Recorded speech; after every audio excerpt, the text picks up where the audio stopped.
Hai, Salam Yaladim yang dikasihi Elohim. Jumpa lagi dengan Ima Ira dalam Parasat Terumah. Coba kamu bilang terumah, artinya persembahan unjukan. Parasat Terumah kamu bisa baca di dalam Keluaran pasal 25 ayat 1 sampai dengan pasal 27 ayat 19. Yaladim, pada waktu itu Adonai Elohim dia sudah memberikan 10 firman atau asara hadefarot kepada bangsa Israel. Kemudian Adonai Elohim juga sudah mengajarkan kepada Moshe tentang asara hadefarot itu ya. Dan Elohim sudah meminta kepada Moshe untuk mengajarkan kembali kepada bangsa Israel. Dan ketika bangsa Israel mendengarkan penjelasan tentang asara hadefarot yang disampaikan oleh Moshe, mereka mengatakan naaseh fenisma. Coba kamu katakan naaseh fenisma. Artinya apa?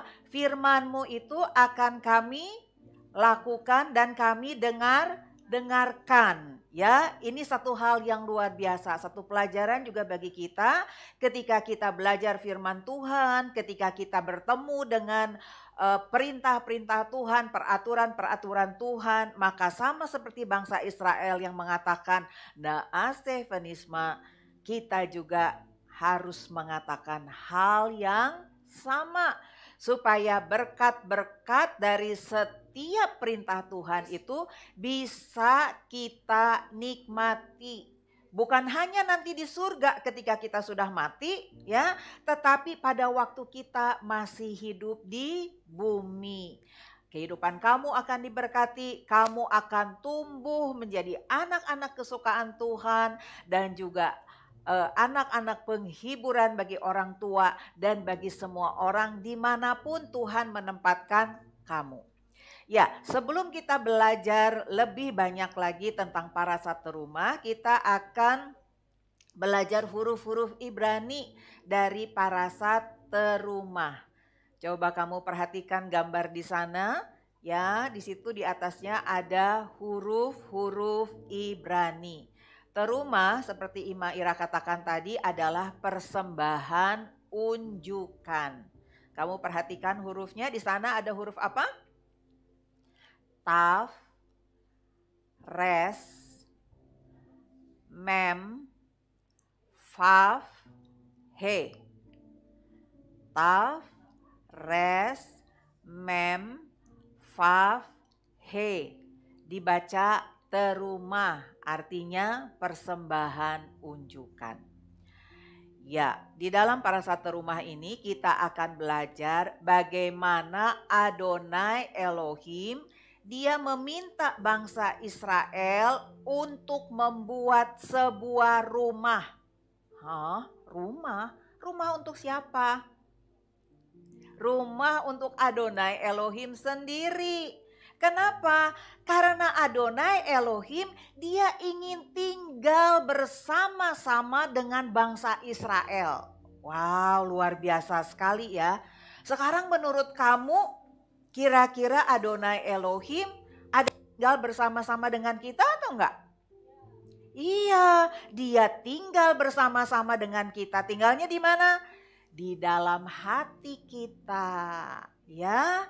Nah, pada waktu itu seperti tadi Ima Ira katakan bahwa Adonai Elohim dia sudah memberikan 10 firman atau asara hadefarot. Dia juga sudah menerangkan semua firman itu melalui Moshe. Bangsa Israel sudah mengatakan naaseh fenisma, maka sekarang Adonai Elohim ingin tinggal bersama dengan bangsa Israel. Karena itu Adonai Elohim dia berbicara kepada Moshe supaya Moshe menyampaikan kepada bangsa Israel supaya mereka memberikan persembahan unjukan. Untuk apa? Untuk membuat rumah bagi Adonai Elohim. Rumah bagi Adonai Elohim bahasa Ibraninya adalah miskan. Coba kamu bilang miskan, ya. Nah, untuk membuat rumah itu diperlukan bahan-bahan. Kamu sekarang kan pasti tinggal di rumah ya, di rumah orang tua kamu. Kamu perhatikan, di sana ada tembok batu, kemudian juga ada kayu-kayu, ada jendela, ada pintu ya. Nah, Adonai Elohim juga ingin rumahnya tuh seperti itu. Tetapi karena bangsa Israel itu masih dalam perjalanan di padang gurun menuju ke tanah Kanaan, maka rumah atau miskan untuk Adonai Elohim itu tidak bisa dibuat dari batu karena harus pindah-pindah. Dibuat dari apa? Dari kain-kain. Dan kain-kainnya tuh bukan kain-kain yang sembarangan. Adonai Elohim dia sendiri yang menentukan harus kain apa, terbuat dari apa. Seperti itu ya. Dan kemudian ketika Moshe mengatakan hal itu kepada bangsa Israel, maka bangsa Israel dengan sukacita dia membawa semua barang berharga yang diperlukan untuk membuat miskan. Barang berharganya itu apa? Kalau kamu perhatikan gambarnya, bisa ditarik kali gambarnya. Di situ bangsa Israel dengan bersukacita dia membawa barang-barang berharga berupa kain-kain, berupa emas, berupa perak, tembaga, ya, kayu-kayu, semua yang terindah dibawa oleh bangsa Israel kepada Moshe yang nantinya akan digunakan untuk membuat miskan atau rumah bagi Adonai Elohim. Dan Adonai Elohim mengatakan kepada Moshe ya supaya bangsa Israel itu memberi pertama tentunya dengan hati yang sukacita. Kemudian yang kedua tidak dibatasi. Misalnya harus berapa banyak, tidak ya. Tetapi semuanya itu menurut dorongan hatinya. Kalau hatinya ingin memberi banyak, dia akan membawa banyak. Tapi kalau hatinya ingin memberi sedikit, ya tentunya dia akan memberi sedikit. Tapi ingat ya, apa yang kamu lakukan untuk Tuhan, Tuhan akan membalasnya dengan hal yang sama untuk kamu. Ya. Nah, Yaladim, pada waktu zaman Yesua, di situ Yesua itu sedang ada di Bait Suci ya. Lalu kemudian di Bait Suci juga ada persembahan-persembahan yang harus dibawa oleh orang Israel. Sama seperti kita waktu ke gereja kan kita juga harus menyiapkan persembahan. Karena nanti akan diberikan kesempatan kepada setiap orang untuk memberikan persembahan. Ya. Di situ Yesua HaMasiah melihat ada banyak orang yang memberikan persembahan.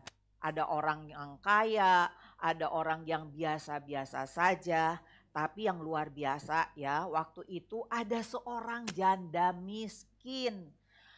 Orang janda artinya dia sudah tidak punya suami, sudah janda, miskin pula. Ya, tetapi dia boleh miskin secara harta, tetapi dia tidak miskin secara rohani. Hatinya itu berkelimpahan. Apa yang dia lakukan? Dia memberikan persembahan. Berapa jumlahnya? Cuma 2 peser atau 1 duit. Itu jumlah yang kecil. Tapi janda ini dia memberikan dengan sukacita. Kemudian janda ini dia memberikan yang 2 peser atau 1 duit. Itu ternyata itu semua uang yang dia punya. Makanya Yesus mengatakan, kamu lihat janda miskin, dia cuma memberikan 2 peser atau 1 duit. Tetapi dia memberikan semuanya. Berbeda dengan orang-orang lain itu ya. Mereka punya harta yang banyak tetapi mereka memberikan sedikit. Adonai Elohim dia melihat dan dia akan memperhitungkan hal itu. Jadi di sini kita belajar bahwa kita jangan takut. Ketika Adonai Elohim memerintahkan sesuatu kepada kita, kamu harus ingat bahwa di balik semua perintah itu ada berkat. Kamu juga pernah diajarkan atau mungkin pernah membaca atau mungkin pernah mendengar ya firman Tuhan yang mengatakan bahwa kita tidak boleh atau tidak perlu khawatir. Kita bisa melihat burung-burung di udara. Adonai memelihara. Bakung di taman, Adonai memelihara. Bahkan keindahan bunga bakung mungkin lebih indah daripada baju yang kita pakai. Ya, semua itu karena Adonai Elohim yang memelihara. Bunga bakung dia tidak memberikan sesuatu kepada Adonai Elohim. Burung di udara dia juga tidak memberikan sesuatu kepada Adonai Elohim. Toh mereka dipelihara. Lebih lagi kita yang disebut sebagai anak-anak Tuhan yang juga mempersembahkan segala sesuatu yang kita punya karena Adonai Elohim ingin ya kita semua mempersembahkan hidup kita sama seperti di parasat yang lalu. Yeshua HaMashiach mengajarkan hukum yang terutama adalah mengasihi Adonai Elohim dengan segenap hati, segenap jiwa, segenap kekuatan, segenap akal budi. Artinya seluruh hidup kita persembahkan untuk Adonai Elohim. Katakan, ini aku Tuhan. Aku ingin engkau memakai hidupku supaya hidupku bisa menjadi berkat bagi kemuliaan dan kebesaran nama Tuhan. Kol hakavot, Yeshua HaMashiach memberkati. Shabbat Shalom.